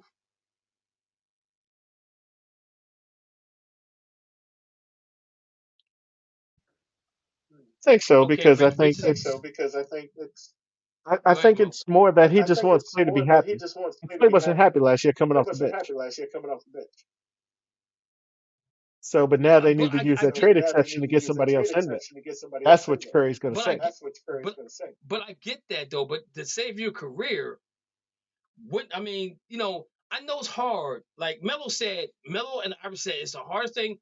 The hardest thing, other than retiring from basketball, was coming off the bench because you've been a starter all along. You know what I'm saying? So I think if that can save your career, why not do it? It doesn't make you less a player, because at the end of the game, if you're in at the end, doesn't matter if you start or not. It doesn't matter. And just think about all the incentives that you have in your contract now. It doesn't really matter if you start or not. But Rich has something to say. Rich, go ahead. I don't think Curry likes it. They built a brand around Curry and Clay. They were the Splash Brothers. Like, they built a whole brand around them. And him leaving, it just sets Golden State back. I don't think that Draymond should be there anymore. I think he should have been gone before Clay. But they can get more for Clay than they can Draymond. But I don't think. I know that Curry knows that the Golden State Warriors are at their end. Like, he can. I think he should dip his next round or retire. It's over. Any other comments on this? Anybody got any comments? Mo? I feel like. Go ahead, Sammy. I feel like Curry agreed with Thompson with this. Because I feel like they've had this talk since Durant left Golden State. I feel like after he left, I feel like they started having that little talk, and then as they got closer to the age and contracts, that's probably where they discussed, hey, they both agreed on mutual terms. And then what's going to happen is with Golden State down the road is that Draymond, they're probably going to keep him because he might want to retire within a year or two and go do TV broadcasting on CBS, NBC, or TNT. Because we've seen him on TV the last few years, and he does a decent job. Like, he's being trained by Shaq and Ernie and them, so you can't say he's a bad broadcaster. TNT is dead. Mo, let me ask you a question. Do you think Clay would have had a better fit with Orlando than Dallas? Orlando, yes, because they already had a lot of defenders and they had a lot of ball handlers. But maybe he didn't want to go to the East Coast. I think that was Paul. I thought Paul George fit there perfect. I did. I think either one of them would have been. Go ahead, Matthew. Pat on the back to Orlando, though. for getting Caldwell Pope, and I feel like it's his time to shine. Like, that contract made sense for him. Like, he deserves that contract because with him, I would take him over Thompson. Because at least with Pope, you're getting good health. And he plays a little bit better defense than Clay does, I think. A little. Yeah, No, that's a lot. I don't know about that. Clay Clay can. is old now. Clay is old now. He's not that old. He's not locked down like he used to be, but he's still a solid perimeter defender. KCP hasn't, but not by much. Wait a minute, Rich. Wait a minute. He's Go ahead, Curry.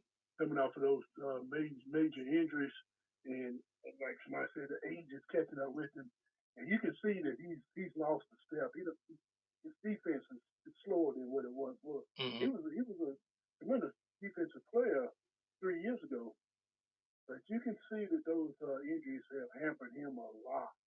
So I think he will.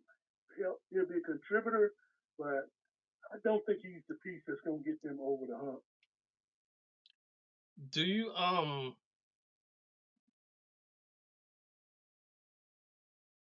Shucks, what was this? Okay, so the Paul George to the Sixers, right? I don't know if that's a good fit. I think he can help them because in Vegas odds they got them second now in the East to Boston of coming out from the East. So I think that's a good move for them, but I'm gonna still go back and say this. If he's an upgrade of Tobias Harris for sure, okay. He can shoot, he can catch and shoot, he can create his own shot. But my thing with Philadelphia was, if I have all that money, I'm not looking to give it all to one person. I think they definitely overpaid for Paul George. I'm not in his pocket, but I'm looking at the aspect of how well going forward that he's going to play in the future as a basketball player. We don't know what happened with the Clippers, why he didn't stay, because that's where he wanted. He wanted to go back home. And truly, I think truly in his heart, I think he wished he would have played with the Lakers instead of the Clippers, right? But the Lakers didn't have anything to give the Clippers to even do a sign and trade for him, and that really messed it up. Even if LeBron would have took a pay cut, they still couldn't do it because they have to give too many players to bring Paul George in there to replace the players they got. But I think the Sixers, and I look at what the Sixers have, and I still think that Paul George will help them. But I would have invested in 3 or 4. I would took that money and got three to four players, because if one of those players get hurt, now you got 3 other players you can rely on. If Paul George get hurt, now who you can rely on? Because you had to give up something. You lost a couple players to somewhere. You know what I'm saying? So I really don't understand. I understand that move, but if you look at the NBA right now, down the line, they gotta pay him. He's what, 34? He's 34, I think. Paul George might be, I think, 34. So you're paying him all this money till he's like 37, 38. I don't know if that puts him closer. And to me, it puts him in front of the Knicks, because the Knicks lost Hartenstein, even though they got my man from Brooklyn. They got offense from him, but offense is not what. That's not a problem for the Knicks. The Knicks going to be gritty. They play good defense. They just keep coming at you. So if Mikal Bridges can play that type of defense, then he's going to be all right. And Tom Thibodeau is a hard coach to play for, because he makes you want to play. You have to play defense on him, you know. But I don't know if that makes them. I don't know if that move makes the Sixers better than the Knicks. But I don't think it makes them better than the Pacers. Anybody think that makes them better than the Pacers? No. But you do got to give him a pat on the back for getting Andre Drummond and Eric Gordon. Because I would think those two players would go to different teams, not on the same team. So with the way they did those contracts with those two is a steal. Yeah, those two were a great pickup. Andre, I wanted Andre to come to Boston, for his rebounding. Because of the situation with Porzingis being out, prior to the first 2 months of the season. I was looking at them going after him. And CP, Chris Paul going to the Spurs. What you guys think about that one? I think that was a great move for them. You get experienced point guard down there. I don't be surprised if DeRozan doesn't go back down, because now you got a pure point guard. You got DeRozan, who's going to be the number one guy in the fourth quarter. And then you can't really, and you got Wemby out there. So you have three guys that have it. You got two guys that got the experience. You got a young guy that's coming into his own. So I think that move with DeRozan would be nice. Rich, I know you're a Bulls fan, and they say they can't get rid of Levine for a bag of chips and some salted popcorn. What's up with that situation? I don't even know where to begin. I mean, Levine, he's a health issue. He's spoiled, and he doesn't play any defense. It's hard to shop that. He's coming off a major injury. I haven't heard anything good. They can't get rid of him. He's like, roaches in the projects.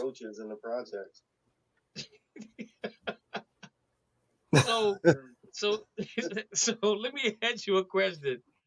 The Alex Caruso trade for Josh Giddey, are you okay with that? I think we gave up a lot of defense, considering we don't know what Lonzo's coming back like. But at the end of but I also know that we can't get younger and keep this salary. So I have to be okay with it. I'm not a big fan of Giddey, but he's solid. He's a solid player. He's young. And I think we're just trying to get younger. It's time to rebuild. Okay. Now, I will say, the team that is most impressive in free agency right now is the team that got the new head coach, the Detroit Pistons. Like, when you sign J.B. Bickerstaff, who's underrated, and we still don't got a reason why he was fired from Cleveland. Makes no sense. And when you re-sign Kate Cunningham, you get Tim Hardaway Jr. You get Tobias Harris on a multi-year deal. And you do a trade with Minnesota to get Wendell Moore Jr. I smell some chemistry cooking in the near future for them to sneak into a playoff hunt. And if you think about it, I mean, they lost 17 games in a row last year, so they can't do nothing else but go straight up. They can't do nothing else but go straight up. What other trade that we had? I got a list of every team. Yeah, I'm looking. So we see that we see that Tatum signed that 5-year contract extension at $314 million. They signed White to another contract extension, which everybody was worried about if he was going or leaving. So their starting five is locked in. There is rumors that they're talking to Haywood, Mo. I don't know if you heard that or not. From to come back to Boston to come off the bench. Yeah. Well, you're talking about Gordon. Yeah. Because I think what you said about Brendan Hayward. I was just like, what? No, Gordon Hayward. Because I think Sam Hauser might have put itself on the radar now, and somebody might be want to give up something to get him. Depending on what that draft pick look like, or the player pick that they want, he could be up for getting traded in the near future. They still have to lock him into another to option year, I think. Yeah, and Bailey looks just as good as him. Yeah, the only problem I'm having though is that when you win a title and you make no changes, that's not good. Something has to change. You got to get rid of somebody, to add somebody, or do something. You got to add something to the flavor, because We got the trade deadline. We good. I don't know. I'm just saying. The See. the young man that they drafted Hey, from hey, Clemson. hey, hey, hey, hey, hey. Take it from somebody that's used to winning championships, being a Steeler fan and a Yankee fan. Wait, We good. when's the last time? When's the last time one of them won something? When's the last time that your Browns ever won anything? We ain't talking about the Browns. Did anybody hear me bring the Browns up? Why does he do that, guys? Why does he do that? You're the one sitting up Why there in the does he do that? 76ers shirt. Come on, man. He wants you to get that slice of You an pie. easy target right now. You an easy target. So let me go back to that easy target. When's the last time y'all beat the Browns in playoffs? Oh God, here we go. You win one playoff game and you feel really good about yourself. Prep Ridge Farm remembers. Only I know that the last time they played the playoffs, who won? Y'all did. You can say it. Okay. Y'all did. Don't say y'all. Just say the Browns. Say the Browns. You can say it. Browns. Come on, say it with The me. Browns. Browns. Baker Mayfield and the Browns. It's Baker Mayfield now. There you go now. But anyway, getting back to NBA stuff. To me, Dallas moved up. Denver probably moved out because they lost a couple players. Oklahoma City Thunder is stepping up. I know Marcus Smart might be on the move somewhere. I don't know. I would love to see Marcus back in green, but I don't know where he gonna fit in at with that team right now. I would love to have him back. Lakers signed Max Christie, I think it is, to a nice little deal to keep him around. But again, you look at everything, and my question mark again is I still think Clay should have rolled out as a Golden State Warrior. They should have did whatever they do to keep him together, because we're gonna see how good Curry is now. We're gonna see how good he is. We're gonna definitely see how good Curry is now. Sixers with Paul G, PG3. Again, I think I would have spent more money on a couple other players than just give him all that max money. I think he's way overpaid. Not that I'm taking money out of his pocket, but I just think they overpaid for him. I'm gonna tell you another guy, Bantam, that played with the Sixers. Is it Nicole Bantam? Bantam, was that him? Batum. Batum. Oh, Nicholas Batum. Yeah. Batum. Yeah. He went back to the Clippers. That's the team that traded him. And I called that a few months ago. He went back to the team that traded him. Yo, dude, they're not.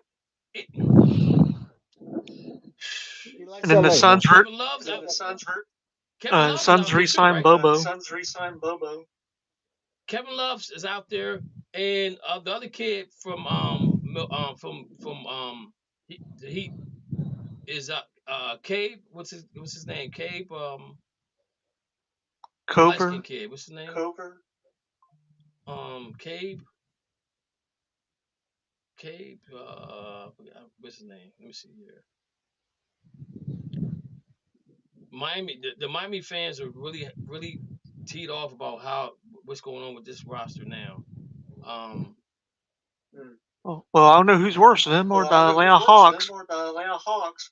Cave Martin, he opted out as well too, and he's a big part of that team. Yeah.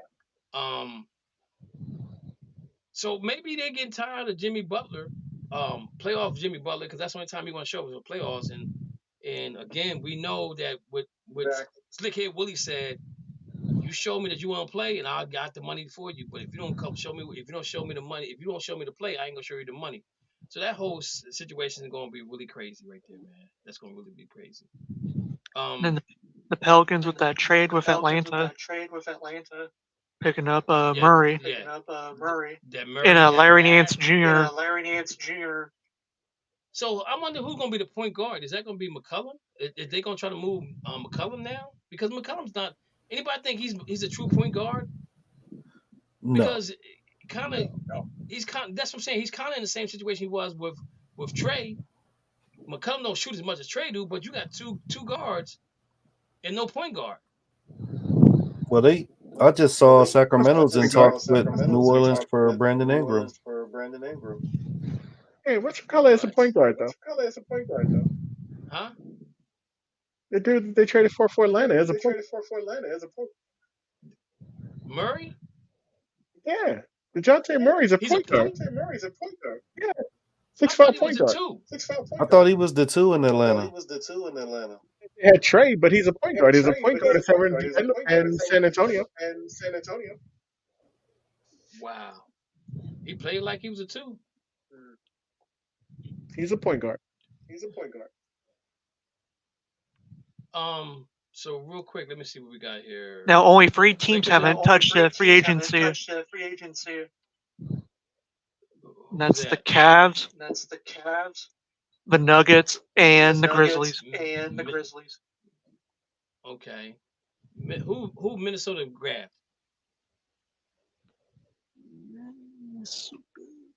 They grabbed they returned Luke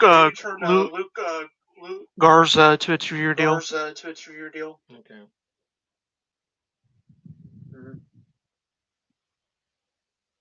I can't see DeRozan going to the Lakers. I just can't see it. And then the Suns signed Mason Plumlee.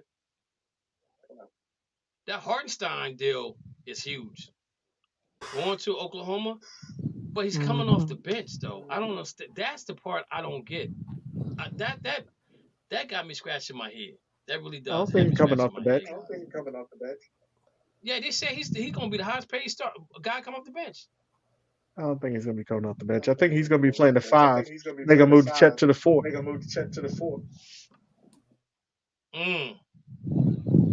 Wow. That team's going to be nasty. My rookie of the year should have been my rookie of the year. Going into his third year. He didn't play his first year. He was hurt like everybody else was. He didn't play in Philly.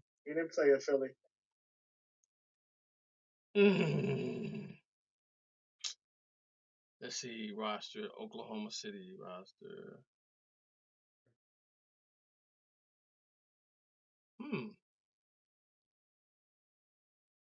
Yeah, see, they already moved Chet to the power forward. I'm looking here. Okay. They got Caruso playing shooting guard. Yeah. I think Dort is still starting over Williams, though. I think Williams will be the 6th man.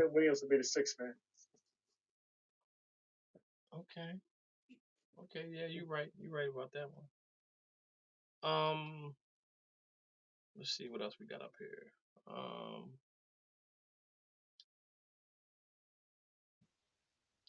The Anthony Melton is supposed to replace Klay Thompson. I don't know about that one, guys. I really don't. And the Wizards got Malcolm Brogdon.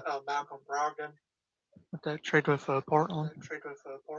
Yeah, he probably gonna ask for it. He gonna probably opt out.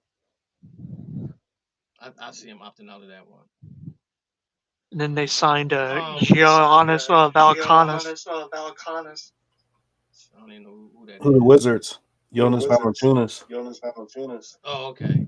Yeah. So can I ask a question real quick? Go ahead. I'm just looking at the Sixers roster as built as is right now. I just don't see Tyrese Maxey, Eric Gordon, Kelly Oubre, Paul George, and Joel Embiid going to the finals, even with Andre Drummond, Paul Reed, Ricky Council, Jeremy Kane, and Adam Bona. I don't see where they're better than Orlando. I think Paul George made a huge mistake. He should have went to Orlando. Like if anybody was going to challenge the Celtics for next season, if Paul George goes to Orlando, I'd say it's them. I'd have penciled it in. What? And Mo can contest to this. Orlando beat us the last 2 years in the series. They beat us. If I'm not mistaken, I think this year and last year in the series they won against us because they have their length. They have length, and them guys have long arms. And again, I thought that's where he should have went. Because if they say the East is so weak, that's where if I was him, that's where I went. That's what I'm saying. I think the Sixers overpaid him because Sixers are win now, right? If you really think about the situation with Sixers, with Joel Embiid, what he got maybe a good 3 years left in them knees. If he doesn't eat right, he's not gonna be in the league. You know. I just don't see that team beating the Celtics. My bad. I just had to get that out. I was holding on to it. I just had to let that out.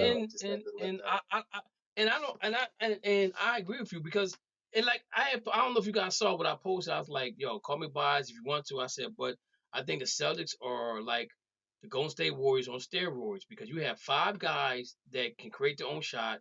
You got 5 guys that play defense, really hard-nosed defense. With Golden State, their problem was they had a high Steph sometimes for defensive reasons because if you do a pick and roll on him and you put him in the post, he can't handle that. But Boston, you can't do that to nobody. You know what I'm saying? And that's why I said they're on steroids. And the thing is with Boston, and I'll say is, they are a more better team mentally on and off the court with getting along with each other than they are with Golden State at that time. Because if you don't got a top 5, like a starting 5 that gets along off the court, you're not going to get that team that you want on the court. And that's how Boston can keep winning a couple of champions down the road.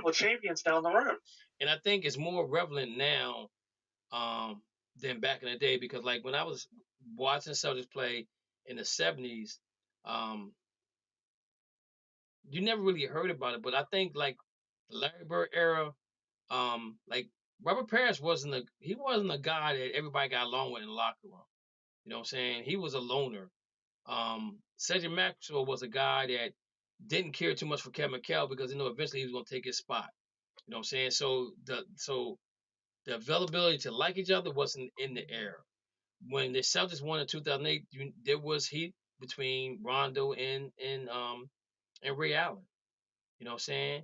And then there was heat between Tony Allen and Paul Pierce. So there was a hate factor there, not a hate factor, but a dislike factor for each individual. But for the common cause, they all played together. But with this team right now, you see a genuine love for each other. And I think what happened, I think even bringing Porzingis into the fold and his desire to want to win, I think that made them even closer. You know what I'm saying? And Tatum has said, everybody want to break me and Jalen up. But them guys and people always trying to say that they don't like each other. They go on vacation together. Their families hang out together. They go on holidays. They hang out together. So they're like brothers. They're really like brothers. You know what I'm saying? And eventually, one of them might end up leaving. For whatever reason it may be. But right now, they love each other like brothers, and they know that they're probably not done winning titles. They should. But this team they have right now should be able to win at least three more titles if staying healthy. If they keep playing the defense they play, they'll be okay. But injuries come along every now and then and messes things up for certain teams. And I'm gonna be perfectly honest with you, as a Celtic fan, when we lose in the championship game, it's because somebody got hurt, somebody is injured, or somebody got injured during the season. When we lost to the Lakers, in '80, no, Why are you talking about old stuff? No, I'm just bringing up things. We are the champions. My friend. He I'm got on just that. He saying got though. on that 76 jersey. He don't remember a championship no more. But what I'm saying though is those when we talk about championships with the Celtics, the reason why they lose is because there's some type of injury that causes them not to win. You know, like with Kevin and Paul, and I mean with Kevin and Larry, Robert and Kevin had both bad knees. Bird had a bad back. You know what I'm saying? Right. So they lose to the Lakers. You know, then Perkins tears the ACL in Game 6, and we lose to them in the finals. Then you look at Jason Tatum sprained his ankle last year in Game 7 against Miami, and we don't get to the finals then. And I'm not saying it doesn't happen to other teams, but I noticed it. Would you say, Lou? Yeah, you know, without Porzingis for out half the year, they still managed to win. I mean, Porzingis is like, you know, one of their top players, and despite the fact he was out, like a third of the year, they still managed to win through the postseason or the regular season. So how do you attribute to that? Well, but see, I'm gonna say this to you: they were prepared for that because you had Al Horford there. And Al Horford was the key to all of that. You know what I'm saying? Porzingis is those 5 guys together with Al Horford is the cake.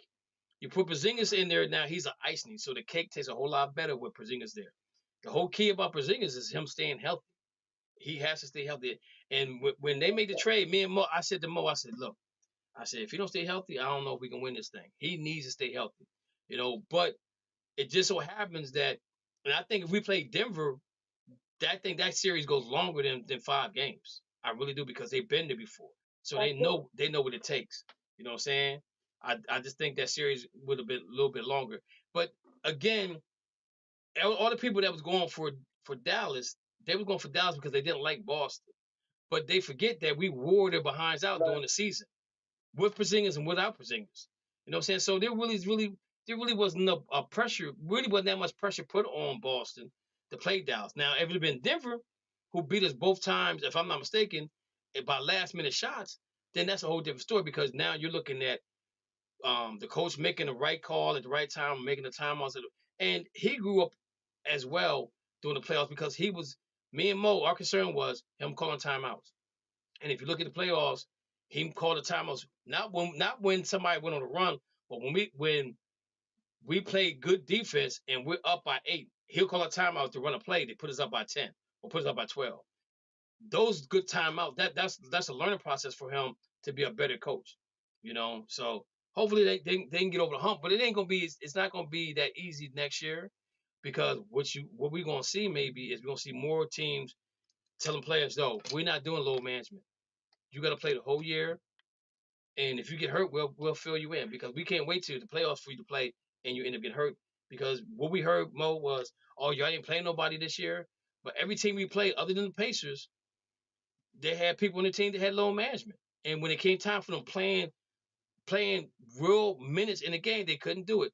I'm gonna give you guys, for example, look at Zion Williams in that playoff playing game. He pulled a hamstring. If he played all year long, that hamstring would have been fine. But no, you waited for him to play in a playoff game, and now you want him to play 40 minutes, and he can't give it to you because he's not used to playing that way. So again, I think you're gonna see a lot of guys, a lot of teams with low management. They may do like you're not playing back to back, but you're gonna play so many games a year, but you're not gonna be in a situation again. Um, anybody Blowing else got bubbles anything if you else can't hear me, for? Cass. I was blowing Go bubbles. ahead. Is that what you're doing? Is that champagne bubbles? No, that's bubbles from that bubble championship that the Lakers won. Oh my lord. And they want to call ours trash. Yeah. They said that was the boringest finals they ever watched. I'm like, okay, is that because Boston was just that better than Dallas or what? I don't know. I All No, right. with heard no, with We got no. The Lakers, Uh, I mean, the Celtics had a bye week for the championship. they had a bye week, Dana. Had a bye week for the championship. Hey, hey, Dan, let me ask you a question. What team? Everybody was hurt. What was the last? Everybody was What was the last? Dana, what was the last team to lead the conference in wins and losses and make it to the NBA Finals and win? Who are the Lakers? You sure? Or was it the Celtics? Probably the Gotham Celtics. But the Celtics ain't playing anybody. You can almost say the league the injury bug game out of it. But enjoy though. They got Jason Tatum $314 million. But you told us he was going to the Lakers. Ain't that what you said? Yeah, man, he don't want to join that little stuff. Okay. Yeah, he ain't trying to do that. I heard Dane is going to sign a 1-year contract to be a Celtics fan. While Mo is going to buy the Celtics as the teams for sale today. That's Kev Dick's wife. Hawks and Jazz talks about trade. But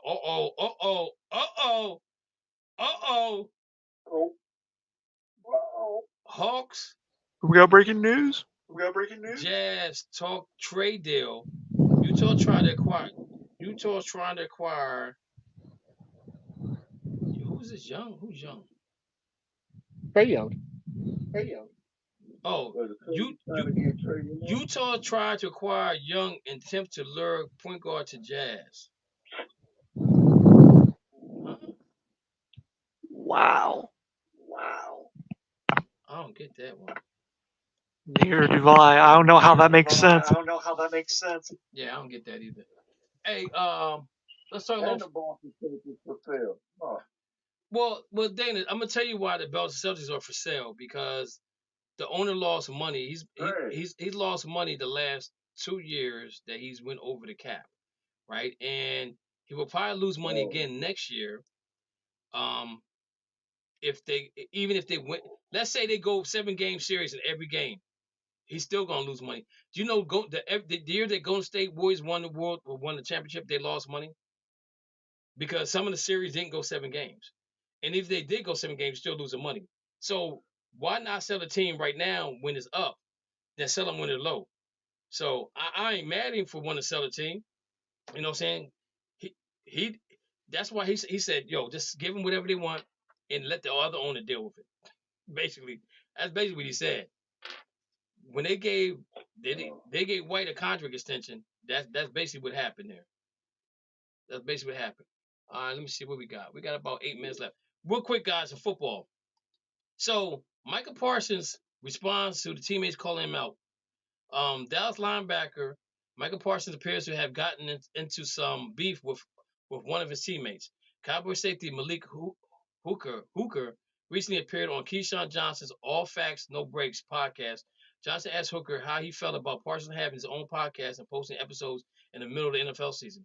Hooker admitted that he was not into the kind of stuff. He also offered Parsons some advice about keeping his eyes on the prize.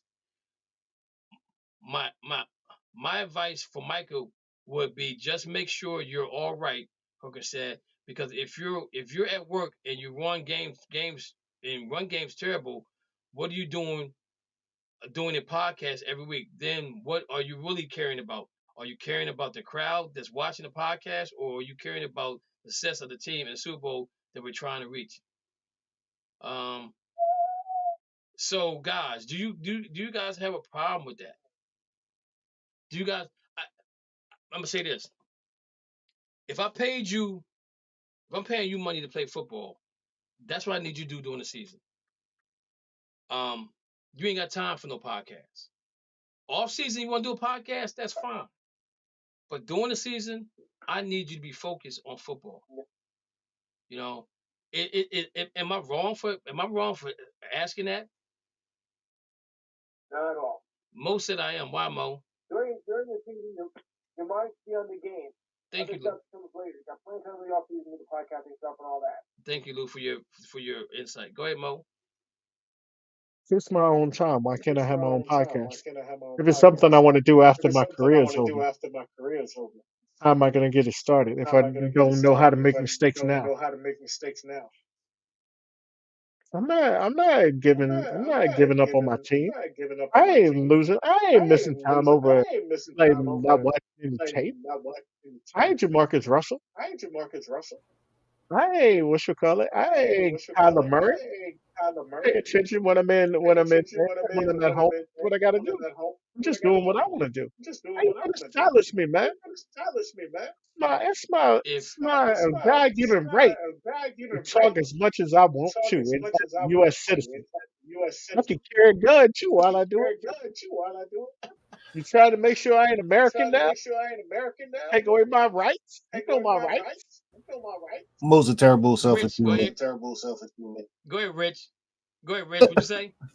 Mo's a horrible selfish teammate. Hey, and Malik Hooker would have got traded if my name was LeBron. Curry, what's your thoughts on Micah and his podcast? You think he's okay for him to do it during the season? Well, I guess the question is it wrong for him not to do it?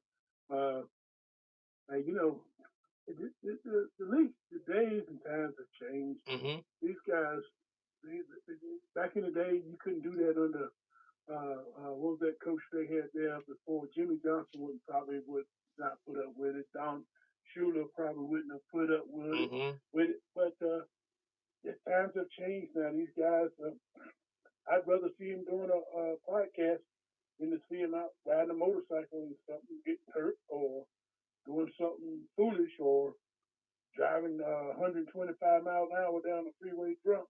So a lot of worse things I could see the guy could be doing. But I'm okay with it if you ask me. He says he does it on his off day. So what off day do you have when you're playing football? Because Monday you go in, Monday you go in to get healed, or you in the whirlpool, or you probably got Tuesday off. Okay, so Tuesday would be the day they would have off.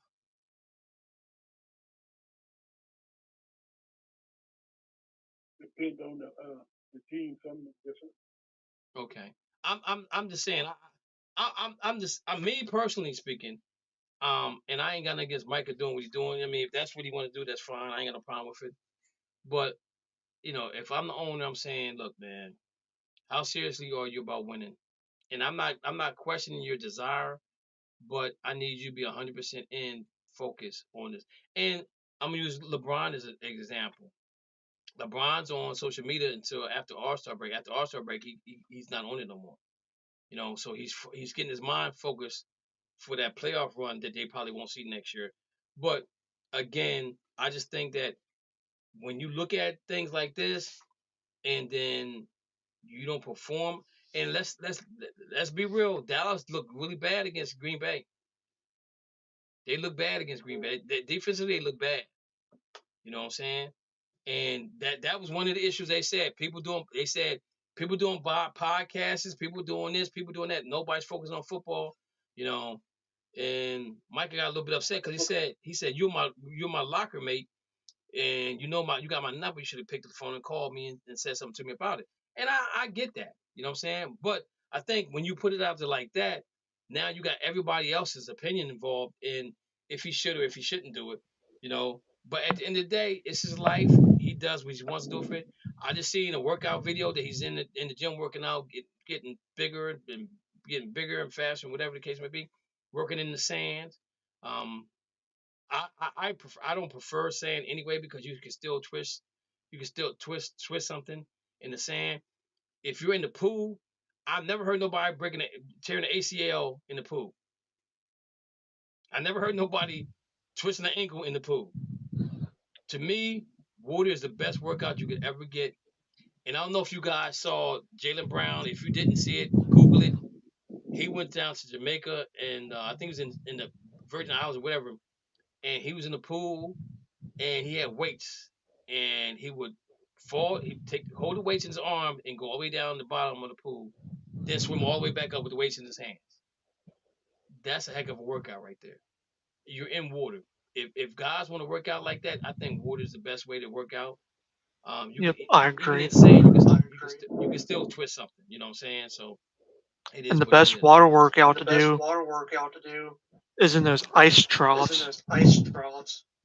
As long as your body agrees with it, with the formation of the workout.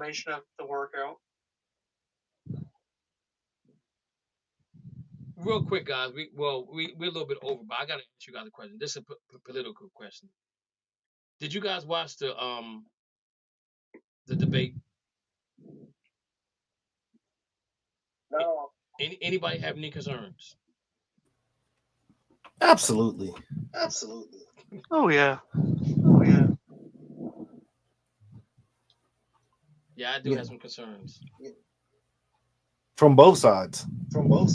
Yes, Yep. and I think my big I think Biden is still there. his age is playing a factor in everything he does. Which one? Both of them. Both. Well, I'm gonna say this: Biden has to really think about his answers, which in a sense kind of make you think that he maybe got a low case of dementia or something like that. The way he's thinking about it. But the problem I had with Trump was when he said something about cutting taxes, he never answered the question, right? He never answered the question about if he were to become president, would he go after the people that try to put him in jail and things like that. He never answered those questions. And I'm gonna say this to people: you can vote for whoever you want to vote for, but be prepared for what's going to happen after that, because this country is being laughed at from every other country in this world, from the shenanigans that we're going through. And I wish Biden the best health wise. And if I had to pick one of the two, I got to go with Biden. I don't trust Trump at all. I make less than $400,000, so my taxes won't go up. But in when Trump was president, he only taxed rich people 1%. So we're paying their taxes because they don't want to pay their taxes on the money that they inherited or they earned, or whatever the case may be. And trust and believe me, we probably got more millionaires in this country than we know of.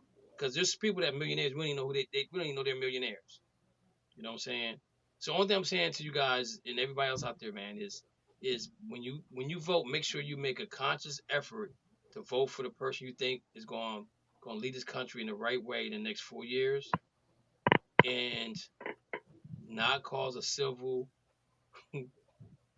war in the United States. That we don't want that. We don't need that, because if that happens at this time of our country in 2024, that lets you know that we're divided, and that means that if you ever watch Red October, not Red Dawn, that can happen any day for us if we can't come together as a country and decide on doing the right things for the right things, doing the right things for the right people during this time period, the next 4 years, we're gonna be in trouble. Hopefully you can shoot. Man, it's gonna be a civil war no matter who wins, man.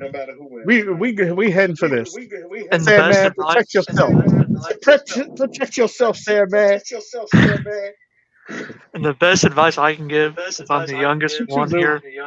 here, what they say and what they do are two different things. So Exactly. do your research and think very wisely when it comes to that time to vote for who you feel is best. Exactly. All right, guys, I'm gonna let y'all go. It's 2:03. Man, do me a favor, guys. When y'all bend your knees tonight, give me a prayer. For tomorrow. Memorial service for my boy Tony. I got the Sixer shirt on for him. Just say a prayer for me that I can get through this thing tomorrow. It's gonna be hard, man. I even last night I couldn't sleep last night. Just thinking about what's about to happen tomorrow. Just say a prayer for me, guys. And again, happy birthday to all the July babies. Enjoy your month. Enjoy your 4th of July. Thank you. Have fun. Do whatever you gotta do. July 8th. And just have fun, guys. And Said July I 8th. will July 4th. No, somebody just said the July. That was my birthday is July 18th. Oh. My birthday is July 8th. Hey, we ain't got to worry about celebrating data. 2 weeks in a row. Next Monday. Right. Like 2 weeks in a row. We ain't gonna see. He said, "Lucky Tua have a contract." Tyreek Hill talking about his contract too, Dana. What's going on with that? They don't want to get him a contract. They say he's too old. Wow. That window's closing fast, ain't it, Dana? Clippers just signed Chris Dunn. Fill in. I'm joking. I know who he is, but he ain't nobody. Chris Dunn from UConn? Oh my gosh, he's like 48 years old. He went to UConn? Yeah. I don't remember him going to UConn. No, he went to Providence. Providence. You're right. Providence. You're right. Yeah. Because he looked so good. Because you know why he looked so good? Because he reclassed. I guess. They said, how old are you? He said, I'm 22. He said, no wonder you look good against 17, 18, 19-year-old guys. Remember, we almost drafted him. I know. I was so glad they didn't draft him, man. I'm so glad they didn't draft him. All right, guys, man. I appreciate y'all. Y'all guys have a good night, man. Be safe out there. Enjoy your holiday again. Again, everybody, happy birthday to all those July babies that's enjoying their birthday this month. Where is I can't find what I'm looking for. Okay, here we go. And guys, I will keep you Lou, I'll give you a call probably on I might call you on the 4th or that Friday and let you know what's going on. I didn't get a chance to talk to you, but I did talk to Razul about what's going on with the network now. So, but it's something good, guys. It's really good. Thank you for listening to the Just Us Sports Talk Show. You have been entertained in the sports world by K. Dix from Harrisburg, Pennsylvania, the small city with a large heart, Dana the Hater Clark from St. Petersburg, Florida, and Murray E. Baskerville from Gotta Be More Careful, Baltimore, Maryland. Remember, we throw stones and we do live in glass houses. Big time players make big time plays and big time games. Stay ready to be ready. You have been listening to an In the Zone Sports Talk Radio production. Remember, you can hear us again on star107fm.com on Saturdays from 11 a.m. to 1 p.m. Eastern Standard Time. Be sure to download the Try99 TV app on any smart device and subscribe to In the Zone Sports Talk Television. The cost is $4.95. Thank you in advance for your support.